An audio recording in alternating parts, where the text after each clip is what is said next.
예배 가운데 오늘 이제 특별히 아까 이제 우리 찬양 인도했던 김주성 형제가 이야기하긴 했지만 오랜만에 온 지체들도 있고 또 방문하신 분도 계시고 있습니다. 환경이 다르면 예배에 집중하기가 쉽지 않아요. 그렇죠? 늘 드리던 예배 공간이 아니라 다른 곳에서 예배한다는 게 이렇게 쉬운 일이 아니에요. 그러나 여러분, 하나님은 동일하신 분이니까 오늘 그 하나님 기대하는 마음을 가지고 그렇게 예배에 집중하며 나아갈 수 있었으면 좋겠습니다. 예수님의 공생애를 살펴보면 그 주님의 주변에는 늘 사람들로 가득했어요. 특별히 사람들을 좀 이렇게 분류를 해본다라고 하면 두 부류로 나눌 수 있을 것 같아요. 한 부류는 예수님이 좋아서 따르는 사람들이 있었겠죠. 주님의 말씀이 좋고 그분이 하시는 그 일들이 좋고 그 일들로 말미암아서 일어난 어떤 기적이나 놀라운 일들 보는 게 너무너무 좋아서 그 예수님을 믿고자 하고 믿었고 그래서 따르는 사람들이 한편에 있었을 것이고, 또 한 부류는 어떤 부류냐, 그 주님을 어떻게든 배척하고 싶고 비난하고 싶어하는 자들도 예수님이 가시는 그 길마다 따라다녔다라는 거죠. 늘 주님의 말씀에 이의를 제기하고 어떻게든 주님의 그 말씀에 꼬투리를 좀 잡아보려고 하고, 그래서 그 말씀이 틀렸고 내가 맞았다라는 것을 이제 좀 드러내보려고 했던 사람들도 있었어요. 그러면서 보면 주님은 늘 소외되고 가난하고 연약하고 뭔가 문제가 있는 자들의 친구가 되어주셨기 때문에 대부분 그런 연약한 사람들이 예수님을 좋아서 따르는 편에 속하더라는 거죠. 그리고 상대적으로 지도층이 되었든 종교 지도자들이 되었든 그런 사람들은 예수님으로 말미암아서 왠지 사회가 조금 소란스러워지는 것 같아. 그리고 내가 기대하지 않았던 다른 어떤 무리와 세력이 일어나는 것 같아. 그런 것들이 두려워서 그런 사람들이 대부분 예수님을 배척하는 위치에 서곤 했습니다. 그리고 오늘 본문 전후로 나오지만 그런 그들이 심지어 이 예수님을 우리가 잘 아는 것처럼 십자가에 못 박아 죽게끔 만들었고, 실제로 가룟 유다가 그 일에 아주 큰 역할을 하게 되지요. 오늘 이 가룟 유다에 대한 이야기를 먼저 여러분들과 좀 해보려고 합니다. 가룟 유다라는 사람을 생각하면 그는 원래 예수님의 제자였어요. 12명에 속하였던 제자였죠. 보면 그는 명석했고 어떤 일 처리도 굉장히 능수능란하게 잘했던 것 같습니다. 왜냐하면 예수님께서 예수님을 따르는 무리와 관련된 그 재정의 일을 가룟 유다에게 맡기셨거든. 이 돈을 맡는다라는 거는 사실 좀 이제 일 처리하는 머리가 좀 있어야지 할 수 있는 일이죠. 그렇기 때문에 주님께서도 본래 이 가룟 유다를 보시면서 그를 신임하셨고 또 제자로 삼으신 것 아니었겠습니까? 그런데 그런 가룟 유다가 어떤가, 결국에 봤더니 예수님을 배반하고 은 30에 그 예수님을 팔아 버립니다. 왜 그렇게 되었을까요? 사실 어떤 분들은 이 가룟 유다를 보면서 좀 독특한 이야기를 하시는 분들이 있어요. 이런 이야기입니다. 이 가룟 유다가 예수님을 은 30에 판 그 행동을 이야기하면서 가룟 유다가 마치 아무도 하고 싶어 하지 않고 하기 싫어했던 일을 대신했던 중요한 사람인 것처럼 이야기하는 분들이 있죠. 이런 겁니다. 가룟 유다가 예수님을 팔지 않았더라면, 이런 이야기 들어봤을 것 같아요. 그가 주님을 배신하지 않았더라면 어떻게 예수님이 붙잡힐 수 있었고, 어떻게 예수님이 십자가에 오를 수 있었고, 어떻게 예수님이 죽을 수 있었고, 그래서 어떻게 그 주님의 구원 사역이 이루어질 수 있었겠느냐 하는 이야기를 하시는 분들이 있어요. 그래서 가룟 유다가 무슨 구원 사역 여정에 있어서의 무슨 희생양이나 아니면 조력자라도 된 것처럼 평가하는 분들이 있어요. 근데 그건 좀 과한 해석일 것 같습니다. 분명한 건 뭐였냐, 가룟 유다는 예수님을 배반했다라는 거고, 주님도 뭐라고 말씀하시냐면 성경이 이렇게 나옵니다. 나와 함께 그릇에 손을 넣는 그가 나를 팔 거다. 인자는 자기에 대하여 기록된 대로 가거니와, 그러니까 구원 사역의 여정을 본인은 가시는 거야. 근데 인자를 파는 그 사람에게는 화가 있을 거다. 그 사람은 차라리 이렇게까지 이야기하십니다. 나지 않았다면 자기에게 좋을 뻔했을 거다라고 주님이 얘기하셔요. 안타까워하시죠. 그 배반한 행위가, 그 가룟 유다의 행위가 그냥 누군가의 꼭 해야 되는 역할을 대신한 역할이 아니었다라는 거예요. 그렇다면 왜 유다는 예수님을 배반하고 주님을 팔았는가? 성경은 명확하게 그 이유에 대해서 이야기하고 있지는 않습니다만 대략적으로 우리가 추정을 해본다면 이렇게 이야기할 수 있어요. 가룟 유다라고 우리가 이야기할 때 이 가룟이라는 단어에 대한 해석이 있어요. 하나의 해석은 무엇이냐면 자객이다라는 뜻을 가졌다라고 해석을 하는 사람들이 있습니다. 무언가 비밀스럽게 또 은밀하게 목적하는 바를 막 적극적으로 행하는 사람이라는 의미를 가지고 있다라는 거죠. 또 이 가롯이라는 단어가 지명에서 유래되었다라고 또 이야기하는 사람들이 있어요. 그러면 이 가롯이 어디에 있었느냐면 예루살렘 남쪽 근방에 있었다라고 이야기를 하는데 도시 출신이라는 거죠. 보면 예수님의 제자들은 대부분 어디였냐면 예루살렘에서 북쪽으로 한참 멀리 떨어져 있던 갈릴리 촌구석에 살던 사람들이었어요.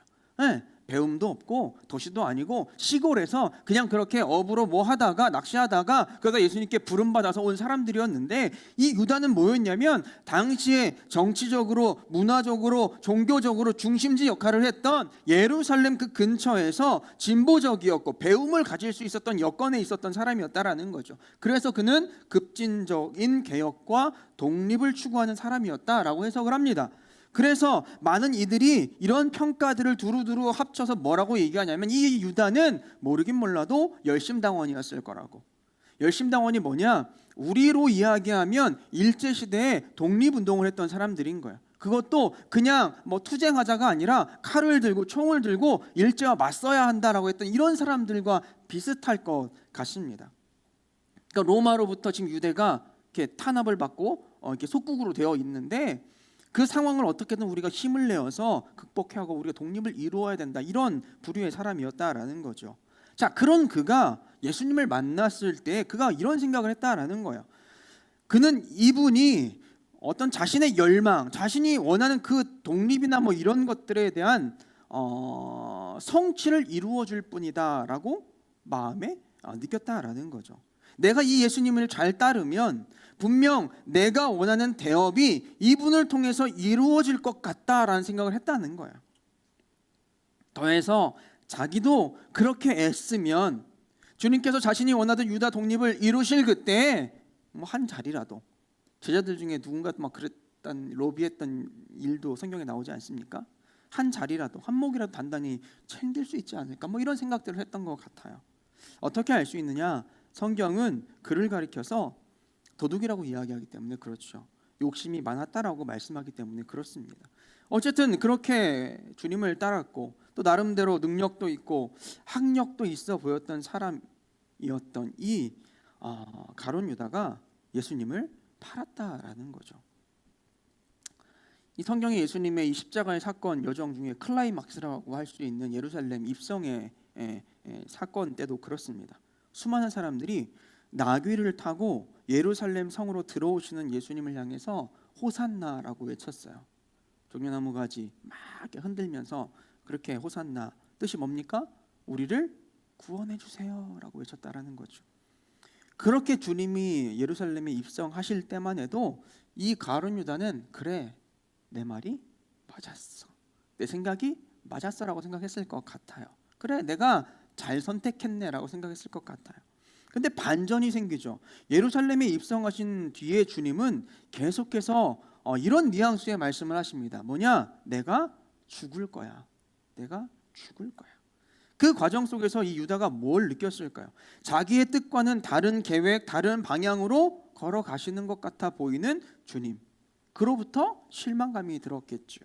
분명 그 주님은 죽으셔야 되는 게 아니라 나를 위해서 또 우리 민족을 위해서 뭔가 투쟁을 하셔야 될 뿐이고, 자기를 환호했던 그 수많은 사람들을 다 데리고 로마로부터 우리 독립하자고 뭔가 우리가 좀 일을 해보자고 으쌰으쌰 해야 될 뿐이어야 하는데, 가만 보니까 주님이 자꾸 다른 길로 가시는 것 같다는 거죠. 그리고 그 결과 어때요? 주님께서 내가 목적하는 바를 배신했다라고 느끼는 거지. 분명 주님은 이렇게 가셔야 하는데 그게 아닌 것 같아. 자꾸 일로 가시는 것 같아. 주님 자꾸 날 배신하는 것 같아. 그래서 그도 결국에 주님을 배신하게 되는 거예요. 종교 지도자들에게 나아가서 실망을 했으니까 거래를 하는 거죠. 그렇게 주님을 팔았다라는 겁니다. 보면 유다가 어떤 인물이냐? 그는 예수님으로부터 오는 은혜에 만족하고 감격하는 인물이기보다는 예수님을 통해서 자신의 목적과 유익을 추구했던 사람처럼 보여요. 자신의 목적을 이루는데 예수님이 너무너무 유용했고 필요했기 때문에 또 예수님을 통하면 자신의 목적이 아주 쉽게 이루어질 거라고 확신했기 때문에 제자라고 불릴 정도로 열심을 내었던 거죠. 또 이제 그 목적을 이루는데 예수님이 필요 없다라고 생각이 되니까 가차없이 그 자리를 떠나는 자, 그런 모습의 유다의 모습을 발견합니다. 그래서 그 끝이 어떻게 됩니까? 자기의 뜻을 이루기 위한 도구로서의 신앙은 그 끝이 허망할 수밖에 없어요. 신앙은 내 뜻이 아니라, 내 뜻의 성취가 아니라 주님의 뜻을 성취하는 일에 내가 헌신하는 거거든. 그렇지 않습니까? 내 뜻의 목적, 그걸 이루기 위해서 신앙생활하는 게 아니에요. 주님이 우리를 향해서 가지고 계신 그 목적이 있을 것인데 그 목적 앞에 내 삶을 헌신해 드리는 것이 신앙이잖아요. 유다는 어때요? 이게 뒤 바뀌었잖아. 그래서 주님을 팔게 되었고 그 말로가 참으로 비참했습니다. 그런데 오늘 본문에 나오는, 우리가 이제 읽은 이 본문에 나오는 이 여인을 좀 보자고요. 이 여인은 성경에 보니까 이름이 명확하게 드러나지가 않습니다. 그렇죠? 성경에 보면 오늘 말씀과 유사한 이야기가 사복음서 전체에 다 들어있어요. 마태, 마가, 누가, 요한, 여기에 성경에 이 유사한 이야기가 다 들어가 있는데 보니까 마태와 마가와 요한복음은 이 스토리의 배경이 베다니라는 곳이라고 명확하게 표현을 하고 있고 그 내용도 얼추는 유사합니다. 그리고 요한복음에는 조금 더 나아가서 그 사람의 이름이, 그 여인의 이름이 다름이 아닌 나사로의 누이 마리아였다라고까지는 소개하고 있어요. 그리고 이제 누가복음에서는 되게 비슷해 보이는 이 사건을 베다니가 아니라 갈릴리 지역으로 소개를 하고 있습니다. 다르죠? 그것도 대상도 그냥 여인, 마리아 이런 게 아니라 죄인인 여자로 소개를 하고 있어요. 누가복음에는. 그래서 보면 후대 사람들은 이 여인을 그래서 죄인인 여인이었기 때문에 막달라 마리아다라고 추정을 하게 되었고, 그래서 우리가 부르는 찬송가 211장에 보면 값비싼 향유를 주께 드린 누구? 막달라 마리아 본받아서 라고 이게 가사가 지어지는 거예요. 추정한 거예요. 추정. 그래서 유사 본문인 이 성경에 나오는 이 이야기들을 좀 정리할 필요가 있어서 이렇게 정리가 되어집니다. 일반적으로 누가복음의 일은 예수님의 사역 초기에 갈릴리에서 일어난 사건이었고, 다른 인물의 사건이었고, 나머지 마태, 마가, 요한의 복음에 나오는 이 사건의 이야기는 주님의 사역 후반부, 그것도 십자가를 앞두고 일어난 동일한 일로 보는 견해를 대부분 취하고 있습니다.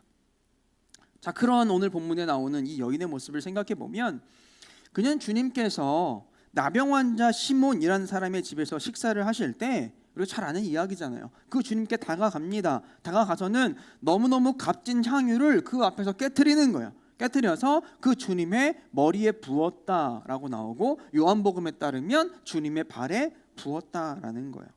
근데 그 향유가 얼마나 값진 것이었는지 주변에서 그 모습을 보던 사람들이, 뭐 제자가 됐건 누가 됐건 그 보던 사람들이 막 화를 내면서 그랬다는 거예요. 아니 그거 팔면 300데나리온에나 팔 수 있는 건데 그것 가지고 얼마나 많은 사람들 도울 수 있어? 왜 그것을 지금 여기다 허비하는 거야? 라고 막 타박을 하더라는 거죠.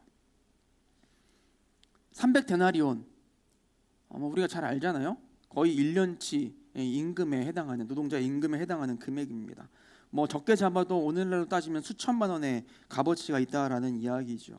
그렇게 가치가 있고 중요한 것을 이 여인은 예수님의 머리, 요한복음에 따르면 예수님의 발에다가 다 쏟아 부었다는 거예요. 자, 근데 주님이 어떻게 하시느냐? 그것 아깝다라면서 왜 그 허비하냐면서 막 난리치는 그 사람들 조용하게 하시는 거예요. 잠잠하라고 하시는 거예요. 그리고 이 여인을 칭찬하십니다. 그러면서 뭐를 말씀하시냐면 무엇보다도 자기의 죽을 것, 장례를 준비하였다라고 이야기하시면서 이 여인을 칭찬하시더라는 거죠. 이제까지 아무도 예수님의 십자가에 대해서 깊이 고민하거나 묻거나 의미 있는 행동을 하는 사람이 아무도 없었는데, 이 여인은 비록 그녀가 명확하게 주님의 그 십자가의 사건과 죽으실 일들에 대해서 명확하게 깨닫고 있었는지는 모르겠지만 적어도 거기에 있던 다른 누구보다도 예수님의 사역을 깊이 이해하고 있었다라고 주님 말씀하시더라는 거죠. 그리고 그 일에 그녀 나름대로 헌신했다는 거예요.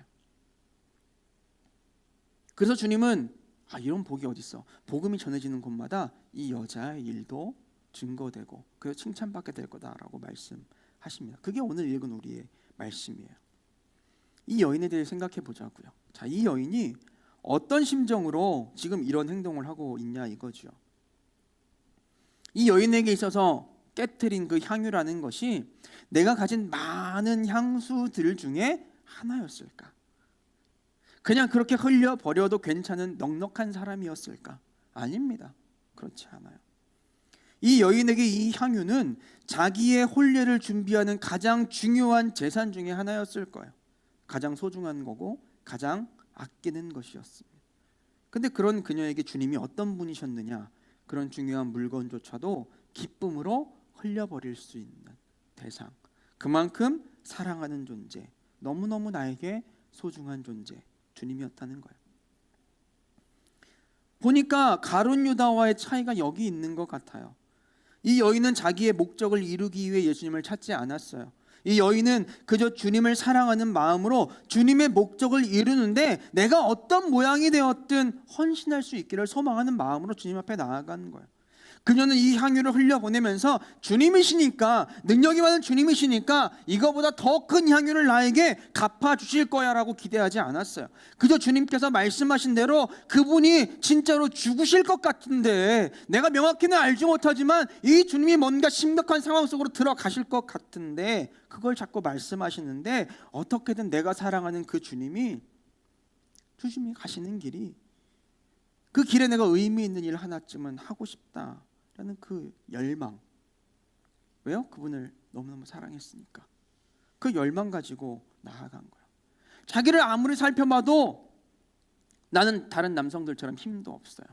또 시대적 상황이 그러했기 때문에 내가 누군가 앞에 나아가서 예수님을 대변할 수도 없는 상황이었어요. 그 자기에게는 주님을 위해서 할 수 있는 게 아무것도 없었다라는 거지. 그러면서 그럼 내가 할 수 있는 게 뭐가 있을까? 내가 사랑하는 주님을 위해서 할 수 있는 게 뭐가 있을까를 고민하고 또 고민하다가 뭘 봤어요? 그걸 본 거야. 그 향유를 본 거야. 향유를 본 거야. 자기가 그동안 애쓰면서 구비했던 그 향유, 그 값지고 귀한 것을, 그래, 내가 이 귀한 거 내가 주님 가시는 길에 내가 뿌려 드려야겠다 결단했다는 거죠. 그래서 그녀는 자기의 향유를 주님께 아낌없이 부어 드렸어요. 자기가 할 수 있는 최선의 일이었거든. 최고의 행동이었던 거죠. 여러분, 그래서 이 여인이 어떻게 되었습니까? 복받아 부자가 됐습니까? 성공했나요? 대기업에 취직했습니까? 뭔가 대단히 돈을 벌었습니까? 몰라. 성경은 그 이후 그녀의 삶에 대해서 이야기하지 않습니다. 왜? 그게 중요한 게 아니니까. 그저 이 여인의 마음과 그에 따른 행동과 헌신에만 집중할 뿐인 거예요. 그게 우리가 걸어가야 될 모습이라는 거죠. 여러분 생각해 보세요. 이 여인에게 있어 향유가 어떤 것이었는가? 그냥 우리가 집에 하나 둘 구비하고 있는 그런 향수 같은 거라고 생각하면 착각입니다. 그녀의 모든 거였어요. 생명과 같았어요. 왜? 이 당시에 혼기가 찬 여인들은 이 향유가 결혼 지참금이었다라는 이야기가 있어요. 그러니까 결혼을 하려면 내가 이걸 가지고 있어야 되는 거야. 이게 없으면 내가 뭔가 조금 결혼을 하기에도, 상대방과 함께 혼례를 하기에 부족한 사람이 되는 거라고. 그러면 여인에게 있어 이거보다 중요한 게 어디에 있어? 혼기찬 여인에게 있어 이거보다 중요한 게 어디에 있냐고. 그러니 이 여인에게 이게 얼마나 중요한 거예요. 그러니까 자기의 모든 거예요. 이 여인의 모든 거라고. 가장 소중한 거였다고. 근데 그 향유를 그녀 스스로 깨뜨렸다고요. 왜냐? 그 이상으로 주님을 사랑했으니까.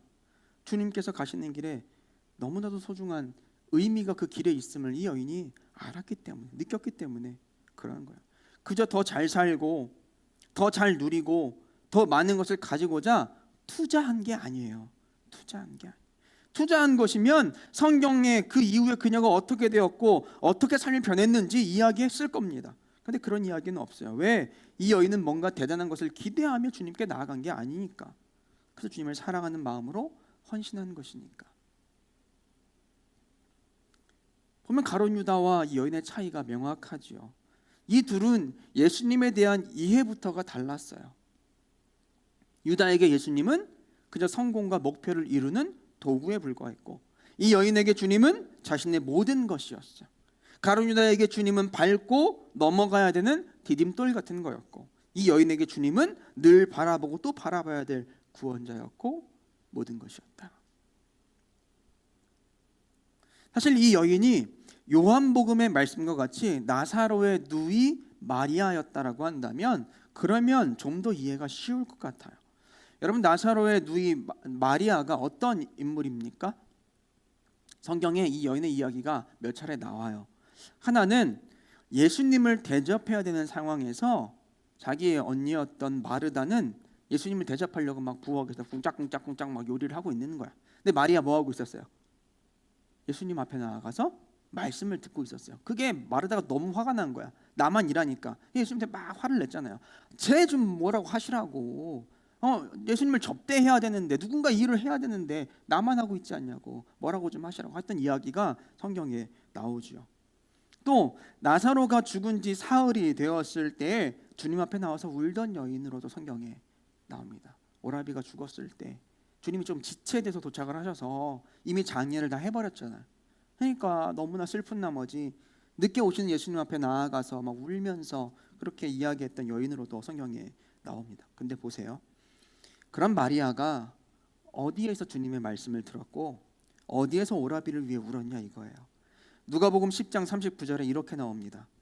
그에게 마리아라 하는 동생이 있어 주의 발치에 앉아 그의 말씀을 듣더니, 아까 그 마르다와의 그 막 티격태격하는 그 상황에 대한 말씀입니다. 주의 발치에 앉아 그의 말씀을 들었다. 요한복음 11장 32절, 마리아가 예수 계신 곳에 가서 배웠고, 오라비가 죽은 이후의 이야기예요.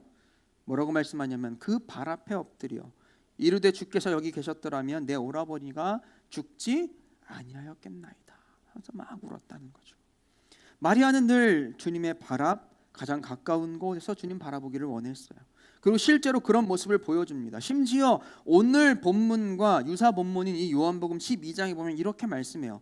요한복음 12장 3절에 마리아는 지극히 비싼 향유 곧 순전한 나드 한 근을 가져다가 예수의 발에 붓고 자기 머리털로 그 발을 닦으니 향유 냄새가 집에 가득하더라.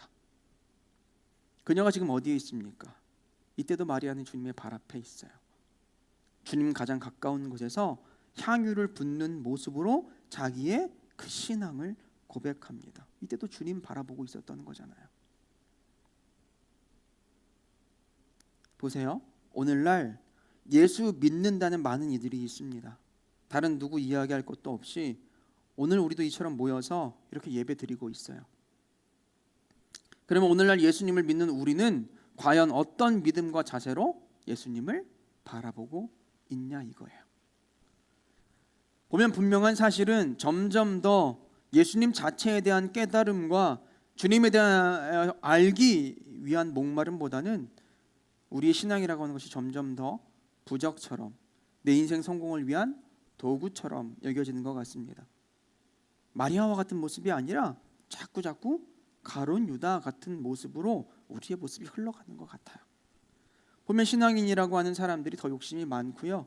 잘못하거나 죄 지은 사람들의 이야기를 보면, 뭘 횡령하거나 뭔가를 많이 착복한 사람들의 이야기를 보면요, 결국에 교회에 다녔다는 이야기가 꼭 흘러나오고요. 그런 교회 목사님에 대한 이야기들도 참 많이 있죠. 뭡니까? 말은 하지 않아도 무수한 사람들이 유다처럼 종교생활을 하는 거예요. 그저 예수 잘 믿으면 부자 되고, 예수 잘 믿으면 성공하고, 예수 잘 믿으면 안 될 수밖에 없는 일이었는데 된다. 그런 삶의 개선만을 바라보면서 신앙생활을 한다라는 거죠.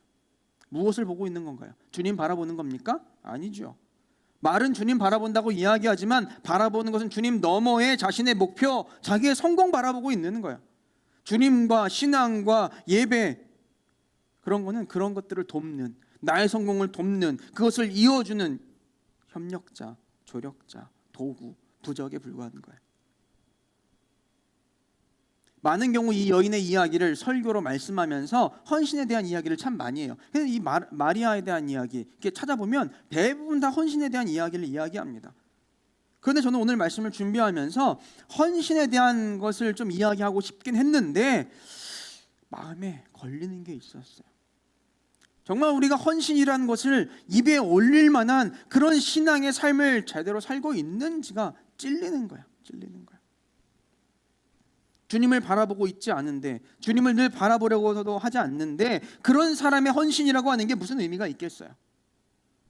오늘 우리가 읽은 이 여인의 이야기에서, 그래서 우리는 무엇보다도 그냥 그런 기본적인 신앙의 자세를 배울 수 있기를 소망합니다. 주님만을 바라보고자 발버둥 치는 모습, 그런 신앙인이어야지 그제서야 헌신이라고 하는 거 말할 수 있는 거고, 그런 헌신이 의미가 있는 거죠. 여러분의 신앙은 어떤 모습입니까? 인터넷 서핑을 하는데 이런 글을 봤어요. C.S. 루이스라는 사람이 했다라고 합니다. 찾아보니까 그 근거 구절은 찾지는 못했는데 아무튼 뭐 이런 이야기더라고요. 우리는 예수 그리스도를 바라보는 동안만 그리스도인이다. 예수 그리스도를 바라보는 동안 주님이 나를 지배하기 때문에. 우리는 예수 그리스도를 바라보는 동안만 그리스도인이다. 예수 그리스도를 바라보는 동안 주님이 나를 지배하시기 때문이다. 너무너무 마음에 남더라고요. 여러분, 지금 이 순간 혹은 여러분들의 삶 속에서 바라보고 있는 데가 어디입니까? 예수님인가요? 아니면 그 너머에 있는 나의 만족이나 어떠함입니까? 여러분, 내 성공이 중요한 것이 아니고 주님을 아는 게 중요합니다. 아멘이신가요? 정말 아멘 할 수 있었으면 좋겠어요. 내 만족이 중요하지 않고 주님을 깊이 바라보면서 그분을 아는 게 중요한 거예요. 주님이 목표가 되어야지 주님 너머에 무엇인가가 목표이면 땡, 틀린 거예요. 이것이 온전한 신앙인의 가장 기본적인 자세라는 거죠. 오늘 예배하는 우리의 모습 이와 같을 수 있었으면 좋겠어요. 그 누구보다 예수님 바라보기를 즐기고, 그래서 누구보다 예수님을 사랑하는 사람, 누구보다 주님의 발 앞에 머물기를 즐기며 그렇게 주님의 뜻과 마음에 협력하고 헌신하고자 하는 그리스도인, 이런 그리스도인이 오늘 예배하는 우리 모두가 될 수 있기를 간절히 축원합니다. 나눈 말씀을 가지고 같이 기도하고자 합니다. 여러분, 우리는 주님 앞에 진솔한 모습으로 나아가야 합니다. 우리는 누군가 다른 사람 앞에 설 때 나의 연약함, 나의 죄됨, 나의 부족함을 감추고 포장하는데 너무나 익숙한 삶을 살아가고 있어요. 그래서 주님 앞에서조차도 그렇게 나를 포장하고 나를 괜찮은 사람인 것처럼 꾸미려 할 때가 얼마나 많은지 모릅니다. 근데 여러분, 주님은 다 알고 계십니다. 이 시간 우리의 솔직한 모습을 하나님 앞에 올려드립시다. 그리고 우리의 연약한 모습도 있는 그대로 올려드립시다. 주님을 온전히 바라보고 살지 못했던 모습도 회개하고, 주님이 목표가 아니라 내 인생 성공을 위해 달렸던 모습도 좀 회개하고, 무엇보다도 거룩한 삶을 살아가고 있지 못하면서도 거룩한 것처럼, 심지어 주님 앞에서조차 나를 꾸미고 그렇게 포장했던 모습도 회개하도록 합시다. 그리고 주님 앞에 도움을 구하세요. 나에게도 이 여인과 같은 순수한 마음을 부어달라고, 주님만을 사랑하고 주님만을 바라보고 그 발 앞에 머물기를 애쓸 수 있는 열정과 마음과 간절함을 나에게 부어달라고, 그렇게 주님을 향해서 우리의 마음을 올려드리면서 같이 기도하며 나가도록 하겠습니다. 기도하겠습니다. 은혜가 풍성하신 아버지 하나님, 감사합니다. 하나님, 오늘 예배 가운데 함께 하시고 말씀 나누게 하시니 감사합니다.